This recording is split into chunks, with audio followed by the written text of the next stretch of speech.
로 20절까지입니다. 누가복음 22장 14절입니다. 14절로 20절까지.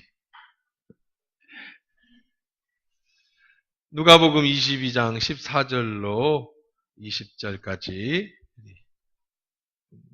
말씀 읽겠습니다. 같이 읽습니다. 시작.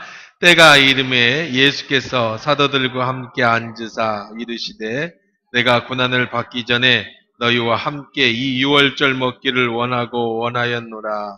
내가 너희에게 이르노니 이 유월절이 하나님의 나라에서 이르기까지 다시 먹지 아니하리라 하시고 이에 잔을 받으사 감사기도 하시고 이르시되 이것을 갖다가 너희끼리 나누라. 내가 너희에게 이르노니 내가 이제부터 하나님의 나라가 임할 때까지 포도나무에서 난 것을 다시 마시지 아니하리라 하시고 또 떡을 가져 감사기도 하시고 떼어 그들에게 주시며 이르시되 이것은 너희를 위하여 주는 내 몸이라. 너희가 이를 행하여 나를 기념하라 하시고 저녁 먹은 후에 잔도 그와 같이 하여 이르시되 이 잔은 내 피로 세운 새 언약의 피 곧 너희를 위하여 붓는 것이다. 아멘. 좋으신 하나님, 이 시간에 주의 말씀 드리려고 합니다. 하나님의 음성으로 들려지는 은혜의 시간 되도록 축복하여 주옵소서. 예수님의 이름으로 기도합니다. 아멘. 오늘 본문은 우리들이 잘 아는 최후의 만찬, 마지막 만찬에 대한 본문입니다. 어느 한 사람이 헌신으로 자기 다락방을 내어드렸습니다. 그래서 유월절 만찬을 진행하게 된 겁니다. 그 유월절 만찬에 대한 헌신은 우리 지난주에 설교했으니까요. 여러분들 혹시 다시 보기로 홈페이지에서 보시면 좋겠고요. 그러면 이제 오늘은 유월절 만찬, 레오나르도 다빈치가 그린 최후의 만찬 그림 때문에 안 믿는 사람들도 최후의 만찬은 잘 알고 있습니다. 그럼 유월절 만찬이 뭔가요? 예수님이 지금 유월절 만찬을 드시기 위해서 어느 다락방에 가셨는데 그것이 이제 우리들이 잘 아는 최후의 만찬이 됐습니다. 유월절 만찬이 최후의 만찬이 된 거라고요. 그럼 그 유월절 만찬이 뭘까? 이걸 좀 알아보는 게 굉장히 중요합니다. 유월절은요, 유대인의 3대 절기 중에 하나입니다. 우리나라 3대 절기는 뭐예요? 두 개죠? 우리나라는 2대 절기가 있죠? 뭐하고 뭘? 설날하고 추석인데, 이스라엘은 3대 절기입니다. 3대 절기가 뭐냐면, 첫째는 이제 설입니다. 우리와 같은 설. 우리와 같은 설은 유월절이에요. 오늘 우리가 본문을 보는 유월절이 설과 같은 날입니다. 좀 이따 제가 설명을 해드릴게요. 그 다음에 이제 두 번째 절기는 추수감사절기. 이것을 초막절이라고 부릅니다. 이것은 이제 추수감사절이에요. 그 다음에 세 번째 절기는 이제 맥추절이라고 해서 맥추감사주의를 지내는 맥추절. 그래서 이스라엘의 3대 절기, 이제 여러분 상식적으로 알고 계셔야 될 유월절, 초막절, 그 다음에 이제 맥추절, 이런 절기들을 지냅니다. 그 중에서 이제 이 유월절은 이스라엘의 설날과 같은 날인데, 우리들이 생각하는 새해와 그들이 생각하는 새해는 다른 개념이에요. 왜냐하면 우리는 지금 태양력을 쓰고 있지 않습니까? 그래서 태양이 도는 거에 따라서 1월, 2, 3, 4, 12월을 나누고 있고요. 그 다음에 이제 예수님이 탄생하신 것을 기원으로 서기, 1년을 잡아서 2018년을 이렇게 살아가고 있는데, 유대인들은 자기들의 달력을 가지고 있었어요. 이것을 종교력인데, 이스라엘의 종교력이라고 하는데요. 이 종교력은 1월이 언제냐면 태양열의 1월이 아니라 종교력의 1월이에요. 지금 6월절이 1월 달에 설날과 같은 개념이라고 말씀드렸는데 1월이 언제냐면 이스라엘이 애굽에서 탈출하던 날, 엑소더스죠. 출애굽하던 날을 기원으로 잡아요. 그래서 우리가 잘 아는 것처럼 아브라함의 식구들이 애굽에 갔다가 60만이라고 하는 대군대를 이끌고 다시 이스라엘로 돌아오지 않습니까? 요때를 기원 1년으로 잡는 거예요. 그리고 그 달을 1월로 잡아요. 그 1월은 이스라엘의 달력으로 칠하면 하면은요, 이제 그들이 말하는 아빕월이라고 하는 날입니다. 아빕월 1월. 그럼 이제 그 6월절은 아비벌 14, 15일에 해당되는 날인데요. 그러면 이 아비벌에는 그 우리들의 말하는 그 명절에는 어떤 일을 하느냐 하면은요. 1월 10일에는 그 1일부터 10까지는 이제 그 엑소더스 하기 위해 준비하는 달이고요.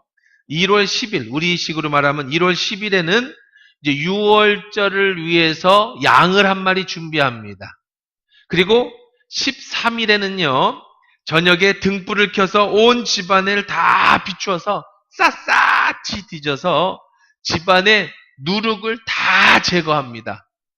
이스라엘 사람들 집에는 누룩이 있어야 돼요. 왜냐하면 빵을 만들어 먹을 때 부풀어 올리는 이스트. 그래서 찬장이나 부엌이나 어디도 이스트, 부풀는 빵이 하나도 없게 다 밖에다가 이제 치워 놓습니다. 그리고 14일 저녁에는 드디어 양을 잡아요. 양을 잡아서는 우슬초라고 하면은 이제 우리 뭐 조나 쌀 같은 거 이렇게 매달려 우리나라 이렇게 쌀이빗자루 같은 그런 거에다가 양을 잡으면 피가 나올 거 아니 목을 이렇게 딱 베면 피가 나올 거 아닙니까? 그 피를 적셔서 자기 집 문지방 사방에 이렇게 뿌립니다. 우리나라 풍습에도 그 팥죽을 이렇게 뿌리는 그런 풍습이 있죠. 아마 이제 오래전부터 이렇게 내려왔던 것들인 것 같아요. 그래서 이스라엘 백성은 양피를 이 사방에 뿌립니다. 그리고 이제 저녁이 되면 양을 잡은 그 양 고기를 가지고 6월절 만찬을 하게 되는 거죠. 이것이 6월절의 명절 순서입니다. 자, 그러면 6월절 만찬은 어떻게 진행하느냐? 이제 그 대부분의 그 집의 가장이 됩니다. 그러면 우리나라에서는 식구라고 얘기할 때, 우리나라 말도 식구 하면 밥 십자에 입구자를 써서 밥을 같이 먹는 사람을 식구라고 하잖아요. 우리들이 얘기할 때 우리 식구야라고 얘기할 때는 어떤 사람을 식구라고 하는 거예요? 밥을 같이 먹는 사람들 식구라고 해요. 이스라엘 백성도 똑같아요. 누가 식구냐면 이 명절에 6월절 만찬을 같이 먹는 사람을 뭐라고 부르냐면 식구라고 불러요. 근데 때로는 양 한 마리를 다 못 먹으니까 옆집 사람들을 불러서 같이 먹기도 합니다. 그때 우리는 식구라고 부르는 거예요. 아주 친한 사람들끼리 모여서 양 한 마리를 같이 잡아먹습니다. 자, 어찌 됐든 이렇든 됐든 저렇게 됐든 이제 양을 잡아요. 그러면 이제 시작이 됩니다. 그 집의 가장이 이제 모든 사람들에게 포도주를 한 잔 싹 돌립니다. 이게 6월절 만찬이에요. 예수님이 지금 6월절 만찬, 오늘 본문에 보면 6월절 양 잡는 날 무교절이 이른지라 그렇게 했잖아요. 요 6월절 만찬에 예수님이 지금 하시는 행동과 이것은 예수님이 처음 만든 게 아니고 오랜 이스라엘의 명절 풍습이라는 거예요. 그러니까 우리는 이거 설명해 드려야 돼. 왜냐하면 모르니까 이게 굉장한 의미가 있거든요. 그래서 이제 첫 잔을 쫙 돌립니다. 그리고 이제 축복 기도를 한 다음에 포도주를 한 잔 마십니다. 그 다음에 두 번째는 이제 손을 깨끗하게 씻고 나서 차로셋이라고 하는 음식과 무교병이라고 하는 것은 이제 떡인데 이스트를 놓지 않는 부풀지 않게 한 떡 있죠? 이 무교병과 차로셋과 쓴 나물과 어린 양 고기, 양 잡았잖아요. 조그만 양, 어린 양을 잡았잖아요. 그 어린 양의 고기를 이제 먹게 됩니다. 그럼 차로셋은 뭐냐면 포도주에다가 수초, 무화과, 아몬드, 대추, 건포도 열매, 향신료를 섞어서 만든 일종의 크림, 우리나라 말하면은 국물 같은 거예요. 그걸 마시고 먹고 하는 거죠. 자, 그 다음에 이제 만찬을 다 분배를 합니다. 양고기도 분배하고, 차로새도 분배하고, 무교병도 분배하고, 그 다음에 포도주도 따라주고, 그 다음에 이제 음식을 먹을 때 두 번째 포도주 잔을 들고 감사 기도를 합니다. 그때 음식을 먹기 전에 할렐 시편이라고 해서 시편에 보면 할렐루야 시편이 있습니다. 이 시편 113편, 지금 우리들이 읽는 시편 113편과 114편을 곡을 붙인 노래를 불러요. 찬송가를 부릅니다. 그 찬송가가 끝나면 식사합시다 해서 양고기와 이런 것들을 배불리 먹습니다. 나누어 먹어요. 자, 그 다음에 세 번째 다 음식을 먹은 다음에는 세 번째 포도주 잔을 다시 나눕니다. 그때는요, 음식을 먹고 세 번째 잔을 먹을 때는 어떻게 먹어야 되냐면 식탁에서 내려와서 넓은 데서 혹은 식탁을 치우고 비스듬히 누워요, 벽에. 혹은 이렇게 기댑니다. 그래서 여러분들 레오나르도 다빈치가 그린 최후의 만찬만 봐서 그렇죠. 레오나르도 다빈치 말고 다른 사람이 그린 최후의 만찬의 그림들이 많이 있어요. 거기 보면 예수님 품에 눕거나 예수님 발에다가 베개를 베거나 이런 그림들도 있어요. 그리고 예수님이 이렇게 마지막에 내가 가룟 유다가 내가 팔 거다라고 설교할 때 다른 성경에 보면 그 요한이 예수님 품에 이렇게 안 누워 있다가 예수님 누가 팔아요? 이렇게 하는 장면이 나와요. 그게 이제 성경에 보면. 그러니까 식사를 어떻게 하느냐, 마지막 잔을 마실 때는 이렇게 아주 편한 자세로 팔베개도 해도 되고 아니면은 그냥 아주 자연스럽게 포도주를 마시면서 그리고 담소를 나눕니다. 이것이 이제 그 6월절 만찬이에요. 그리고 마지막에 마칠 때에는 네 번째 포도주 잔을 들고 할렐루야 시편 115편과 118편, 지금 우리 성경에 있는 이 성경 상성과 성경을 곡을 붙여서 6월절 만찬의 노래를 부르고 끝을 내는 겁니다. 자, 제가 아주 생소한 6월절 만찬을 이렇게 길게 설명해 드린 이유는 단 한 가지입니다. 바로 예수님이 이렇게 6월절 만찬을 지내셨기 때문이죠.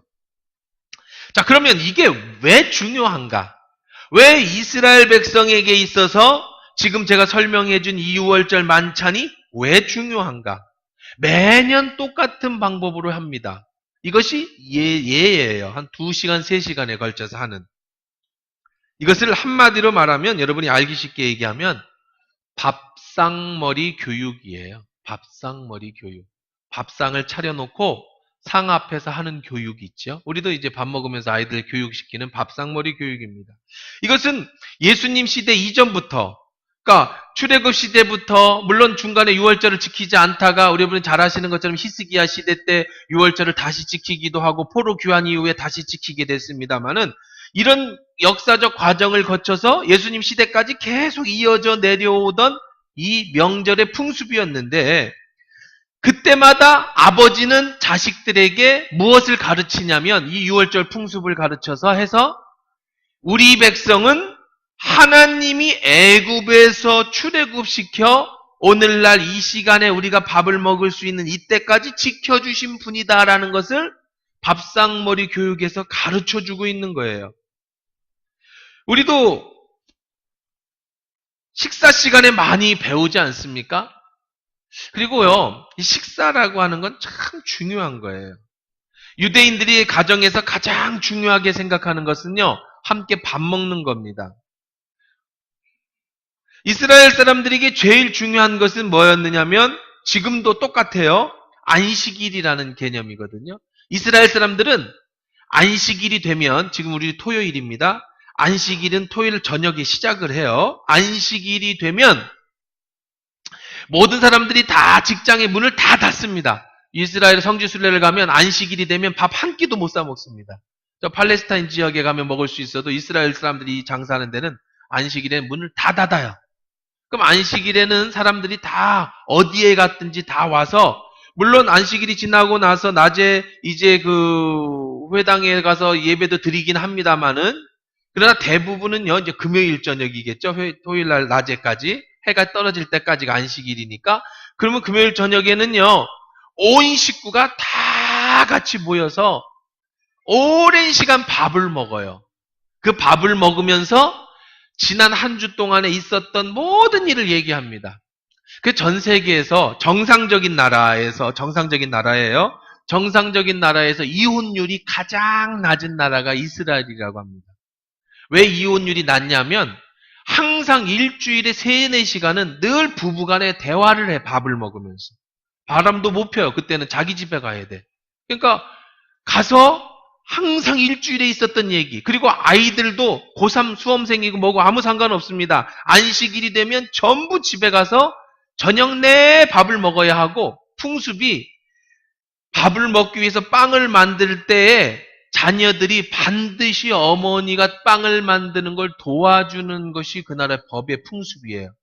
그러니까 안식일에 식사 시간만 대화를 하는 게 아니라 빵을 만들 때부터 온 식구가 안식일을 준비해요.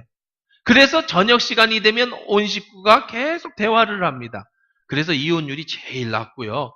이스라엘 백성들은요, 유태인들이죠. 거지가 없어요. 지금도. 유태인들은 사기꾼 이런 사람들이 그 주변에 없대. 이스라엘 하면 유태인 하면 여러분들이 제일 많이 여러분들이 듣는 게 뭡니까? 뭐 유태인 옛날에 학살 이런 것도 뭐 물론 많이 떠오르지만 제일 많이 기억에 남는 게 유태인 교육이에요. 교육. 탈무드 교육. 유태인의 교육의 가장 핵심은 밥상머리 교육이에요. 그러니까 지금 이 늘 하던 안식일의 밥상머리 교육이 지금 6월절이 되면 온 식구들, 일가 친척이 다 모여서 뭘 교육하는 거냐면 우리 민족이 어떻게 탄생한 민족이냐, 우리 민족이 하나님으로부터 어떻게 공급함을 받은 민족이냐를 이 6월절 만찬을 통해 가르쳐 줍니다. 제가 남미 아르헨티나를 갔어요. 이제 남해 아르헨티나를 가서 우리 그 선교팀들하고 같이 저녁을 먹으러 갔습니다. 좀 큰 식당에 이제 그 코스 요리가 나오는 식당을 갔어요. 가서 이제 7시쯤 갔는데 손님이 하나도 없는 겁니다. 그래서 자리에 앉았더니 매니저가 오더니 죄송합니다. 오늘 다 부킹이 돼서 오늘 다 예약이 돼서 자리가 없습니다. 뭔 소리야? 저 손님 하나도 없는데 뭐 단체 손님 곧 와요? 그랬더니 아니래. 각각 식탁에 다 예약이 돼 있대요. 근데 지금 아무도 없는데 그러면 여기서 먹다가 오는 순서대로 상을 주고 우리가 다 먹고 나가면 되지 않겠습니까? 몇 시에 예약을 했는데요? 그랬더니 9시에 예약을 했대요. 우리는 7시에 갔거든요? 저녁 7시에 밥 먹으러 갔는데 9시에 예약이 됐대요. 그래서 음식을 못 만드냐? 그러니까 음식을 못 만든 게 아니라 식탁이 없다는 거예요. 그 2시간이나 남았는데 왜 식탁이 없냐? 우리 빨리 먹고 나갈 테니까 빨리 음식 달라. 그러니까 안 된대. 그래서 우리 30분이면 되니까 밥 달라.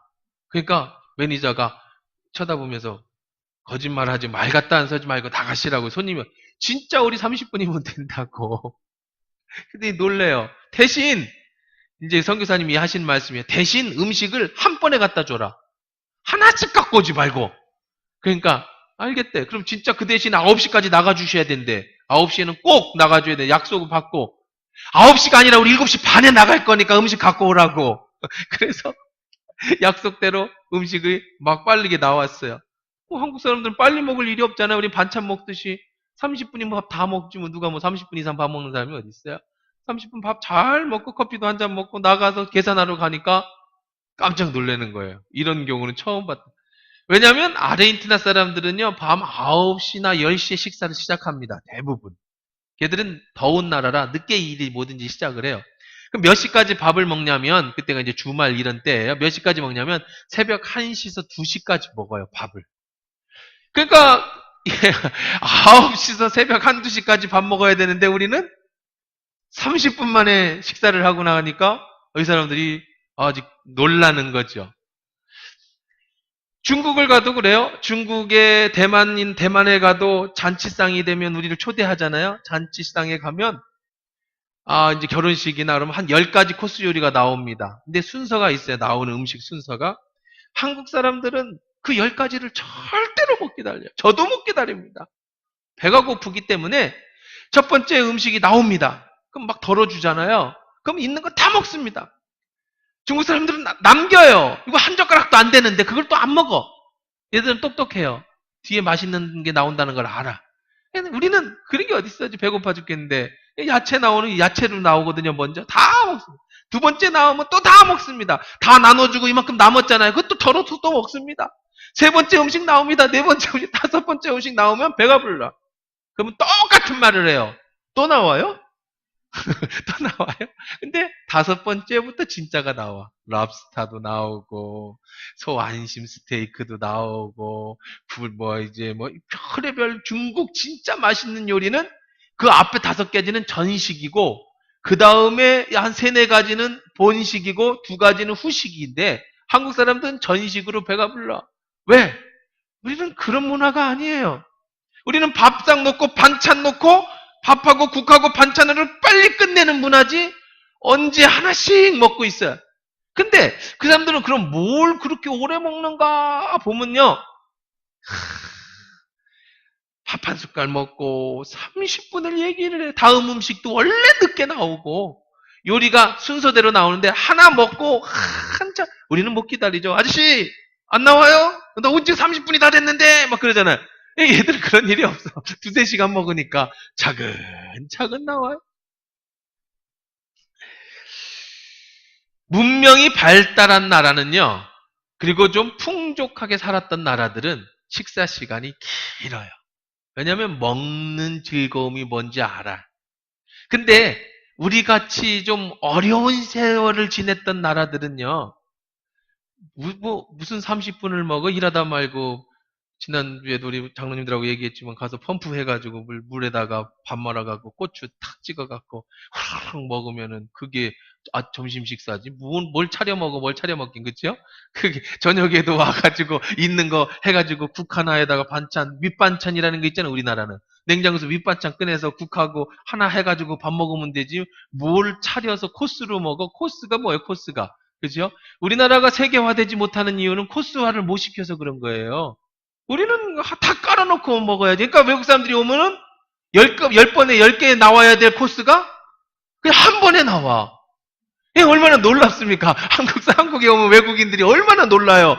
10가지 음식이 한 번에 나와요. 다 하나씩 요리를 한 거예요. 생각해보면. 콩나물도 따로 무쳐야 되고, 반찬 다 새로 무쳐야 되잖아요. 그러니까 한국 엄마들은 얼마나 힘든 인생을 사는지 몰라. 반찬 하나 만들 때 다만. 외국 애들은 하나만 만들어서 그게 메인이잖아요. 그리고 전식, 본체, 후식 이렇게 먹은 거 3개. 근데 우리는 그냥 너무 많이 먹죠. 이게 문화가 다른 거예요. 문화가. 독일에도 갔더니 독일 애들이 초대를 해가지고 갔어요. 갔더니 우리 한국 사람들을 한 5명이 갔거든요. 독일 애들 한 10명 정도 계시고 한 15명이 같이 식사를 하는데 어느 식당에 갔습니다. 독일 사람들이 우리를 보고 기절을 하잖아요. 왜 기절을 하냐? 우리 한국 사람들이 가지는 공통적 특징이 있어요.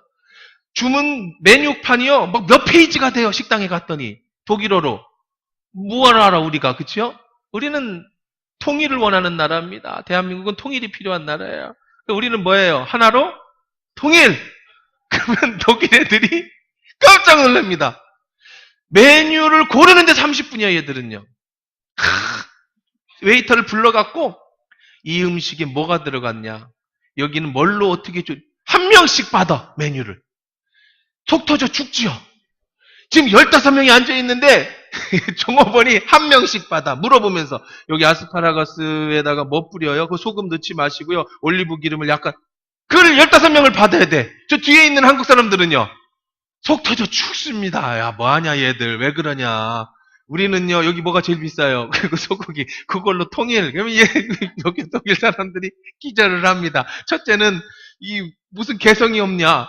그 다음에 우리는 또 통일 안 하면 둘째는 뭐냐면 야 그럼 너 그거 시켜 나 이 시켜서 나눠 먹자 그러잖아요.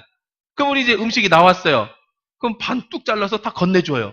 독일 애들 기절하려고 왜 남의 음식을 네가 먹냐. 이렇게 진짜 문화가 음식 문화가 전혀 달라. 근데 더 놀라운 거는 독일 가서 밥을 먹는데 그 걔들 물론 뭐 전식 그다음에 본체 후식 이렇게 나오는데 전식이야 뭐 야채만큼 나오는 거니까 무시하고 본식이 나와도 음식도 얼마 안 줘요. 그걸 2시간씩 먹어 밥을. 물론 주문도 30분 받았지만 음식도 한 1시간 나오지만 먹는 것도 1시간 먹어. 무슨 밥을 조금 찍어갖고 한 입에 넣고 말도 안 해 먹을 때는 탁 샘키고 물로 깨끗이 입을 헹군 다음에 말해. 그리고 한 10분 말해요. 그러면 이제 대화가 끝나졌잖아요. 그럼 또 잘라. 한 입 먹어. 한참을 씹은 다음에 물로 헹구고 이 한국 사람은 마음 먹다 말고 튀지요. 이건 외국 애들이 보면요. 이건 정말 무례한 거야. 어떻게 입으로 말도 하고 밥도 먹을 수 있냐는 거예요. 얘들 상식으로. 밥을 먹었으면 말을 하지 말고 말을 했으면 밥을 먹지 말래요. 외국 애들은 어릴 때부터 배우는 건데 우리는 뭐 그런 게 어디 있어. 뭐 밥 먹다 말고 할 말 있으면 다 하는 거죠. 원래 그래. 그러니까 이 밥상머리 교육이라는 게 참 놀랍습니다. 자, 그러면 문화를 제가 말씀드린 건 다른 얘기가 아니에요. 오늘 설교가 굉장히 중요한 문화 얘기이기 때문에 그래. 자, 그럼 유태인들은 그럼 식사를 어떻게 하느냐? 이제 아까 이런 순서대로 하면서 첫 번째 자녀가 매년 똑같이 질문을 합니다. 똑같은 질문을 하고 똑같은 답변을 합니다. 뭐라고 질문을 하느냐? 아버지, 우리는 왜 오늘 밤에 맞자, 이게 무교병이에요. 맞자를 먹습니까?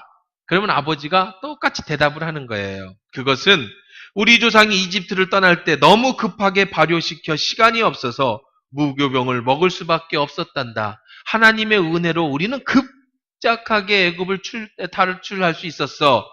자, 그러면서 그때 상황을 설교를 합니다. 두 번째, 아버지, 우리는 왜 이 밤에 쓴 나물을 먹습니까? 라고 물으면 이 쓴 나물은 우리가 이집트에서 고생에 쓴 물을 먹고 고생했던 것을 기억하기 위해서 쓴 나물을 먹는 거다. 넌 이 쓴 나물을 먹으면서 우리가 고생했던 그때를 기억해라. 그렇게 말합니다. 세 번째 질문합니다. 아버지, 우리는 왜 이 밤에 파슬리를 소금물에 2번 찍어 먹습니까? 그러면 이렇게 대답합니다. 이것은 너희들이 이집트에서 우리 조상들이 흘린 눈물의 소금기를 기억하라고 하는 것이다. 너희들이 눈물로 살았던 때를 기억하라는 겁니다. 그 다음에 네 번째로, 아버지, 우리는 왜 마지막의 음식은 비스듬하게 누워서 먹습니까? 라고 얘기하면 이제 우리는 그 모든 어려움과 고통에서 하나님이 지켜주셔서 이렇게 평안한 인생을 살고 있기 때문에 그 여유와 기쁨을 뒤로 기대어 편하게 먹는 것으로 표현하는 것이다. 이 삶이 하나님의 은혜로 이제 우리가 노예가 아닌 자유인으로 편안하게 음식을 먹고 있음이 얼마나 하나님의 큰 은혜냐. 이렇게 이 모든 순서와 그 6월절의 모든 순서의 의미를 다 가지고 그 의미를 설명하면서 매년 명절마다 이 때를 기억하는 거예요. 그래서 예수님은 하나님 말씀하신 것이 토라입니다. 네 이마에 새겨라, 네 손목에 차라. 그리고 앉았으나 섰으나 너희 자녀에게 이것을 가르쳐줘라. 너 하나님 외에는 다른 신이 없다. 너희의 하나님은 애굽에서 너희를 구원해내신 하나님이다. 이것이 바로 6월절의 행사입니다. 이것이 교육이에요.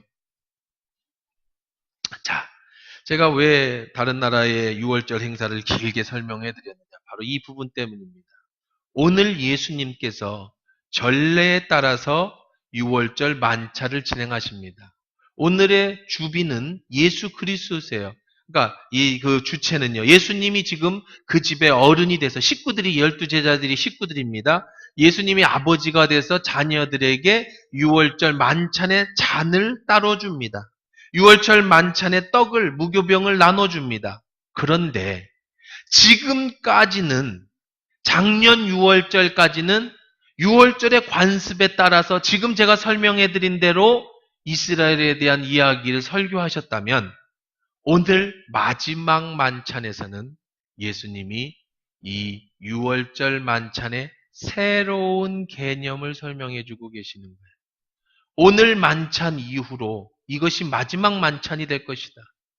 이것이 마지막 만찬이야.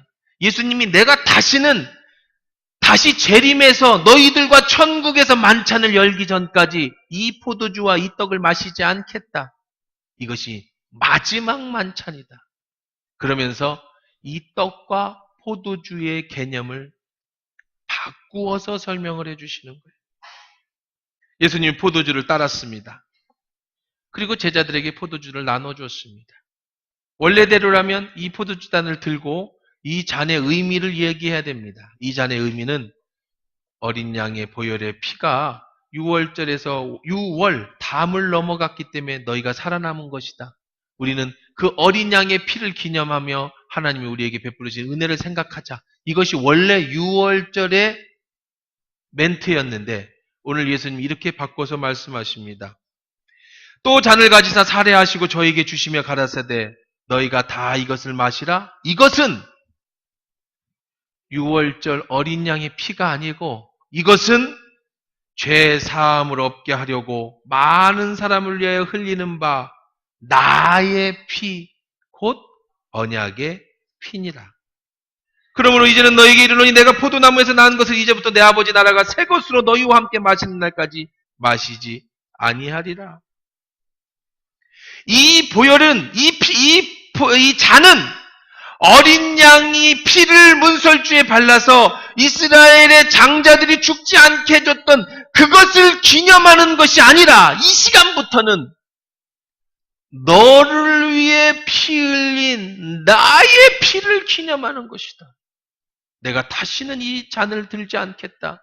너희들과 함께 재림에서 성찬을 이룰 때 정말 오늘 우리가 성찬 예배를 드릴 것입니다만은 성찬을 할 것입니다만은 이 성찬을 예수님이 다시 예수님과 함께하는 그날까지 나는 이 포도주 잔을 다시는 들지 않겠다. 이 잔은 바로 나의 언약의 피다. 예수님 6월절에 어린 양의 피의 의미는 바로 예수님을 상징하는 거였죠. 그림자였죠. 어린 양을 잡아서 그 피를 바르면 죽음의 사자가 넘어갔는데 그 어린 양이 진짜가 나타났어요. 이것은 상징이었어요. 그림자였어요. 본체가 나타나셨어요. 그분이 바로 예수 그리스도시. 이제는 더 이상 어린 양을 기념할 필요가 없어요. 왜요? 예수님이 이제 내일이면 예수님이 십자가에서 죽으셔서 진짜 피를 흘릴 거야. 진짜 피가 흘리기 전까지는 그 피의 상징인 양의 피를 기념했다면 이제부터는 너희들이 이 잔을 마실 때마다 양을 기념하는 것이 아니라 양을 기억하는 것이 아니라 나의 피를 기억해라. 양을 잡을 때 양이 얼마나 고통스럽게 피를 흘리겠습니까? 여러분 양 못 잡아요. 저도 못 잡습니다. 이스라엘 백성들이니까 잡는 거예요. 그들은 6월절만 되면 그 아버지가 양 한 마리 어린 양을 잡아서 목을 땁니다. 얼마나 고통스러운 양의 모습을 봤겠어요? 그 피를 우슬초에 찍어서 바릅니다. 그러면서 우리 백성을 하나님이 이렇게 살리셨구나. 그때 애굽의 모든 장자는 다 죽이시고 우리 장자를 살리셨구나. 이것을 기념했다면 이제부터는 너희들이 내일이면 똑똑히 내가 이 십자가에서 피를 흘리는 모습을 보게 될 것이다. 네가 양을 잡을 때 흘리는 피처럼 내가 어린 양이 돼서 저 십자가에 매달려서 피를 흘리게 될 것이다. 이제부터는 양을 기념하지 말고 이 포도주를 볼 때마다 나를 기념하라. 하나님 앞에 나가려면 반드시 피가 있어야 됩니다. 죄사함에는 예수님의 피가 절대적으로 필요합니다.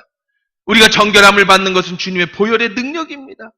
주님의 보혈은 하나님에 대한 사랑을 대변하고 있는 거고 주님의 피를 마시는 자가 영생을 얻게 되는 겁니다. 예수께서 이르시되 내가 진실로 너희에게 이르노니 인자의 살을 먹지 아니하고 인자의 피를 마시지 아니하면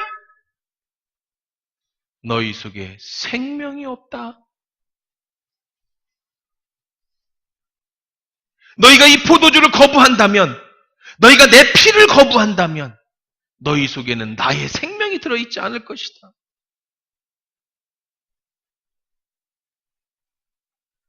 그 다음으로 예수님이 떡을 떼셨어요. 나눠 주었습니다. 원래대로라면 예수님 이런 멘트를 하셔야 됩니다. 이 떡은 6월절날 우리가 너무 급하게 나와서 누룩을 넣지 못한 그런 떡을 먹게 되었다. 하나님은 그렇게 우리를 보호하셨고 급박하게 우리를 내어보내실 정도로 하나님 우리를 사랑하셨다. 이런 이야기를 해야 되는데 예수님은 새로운 개념의 말씀을 하셨어요. 떡을 들어 축사하셨습니다. 기도하셨습니다. 그리고 이렇게 말씀하셨습니다. 내가 곧 생명의 떡이다. 너희 조상들은 광야에서 만나를 먹었어도 죽었거니와 이는 하늘로 내려오는 떡이니 사람으로 하여금 먹고 죽지 아니하게 하는 이것이다. 오늘 본문에서도 떡을 가져 감사기도 하시고 떼어 주시어 이르시되 이것을 너에게 위하여 주는 내 몸이라. 너희가 이를 행하여 나를 기니. 지금까지는 너희들이 이 떡을 먹으면서 광야에서 나올 때 먹었던 그 누룩 없는 땅, 얼마나 급하게 나왔으면 누룩이 없는 빵을 갖고 왔어. 맛없는 떡을 먹었어요. 그런데 그렇게 살지 않고 하나님은 하늘에서 만나를 내려주셨다. 그 만나를 감사함으로 받았던 것들을 기념하는 떡이었다면 이 시간 이후로는 너희들이 먹는 떡은 내 살이다. 내 생명이다. 이제는 그 떡을, 그 누룩을, 만나를 기억하지만 그 만나를 먹은 자는 다 죽었지만 내 살을 먹는 자는 영원히 살게 될 것이다. 할렐루야. 이것이 6월절 최후의 만찬의 의미인 거죠. 예수님이 내가 생명의 떡이라. 너희 조상들은 광야에서 만나를 먹고 죽었거니와 하늘로 내려오는 떡이니 사람으로 하여금 먹고 죽지 아니하게 하는 것이다. 나는 너희들이 먹고 죽지 아니하는 떡이 될 것이다. 예수님이 십자가의 죽음에서 살이 찢기셨습니다. 여기 유월절에 떡이 되셔서 그분이 떡이 되셔서 우리 속에 오셔서 내 안에 떡을 주신 거예요.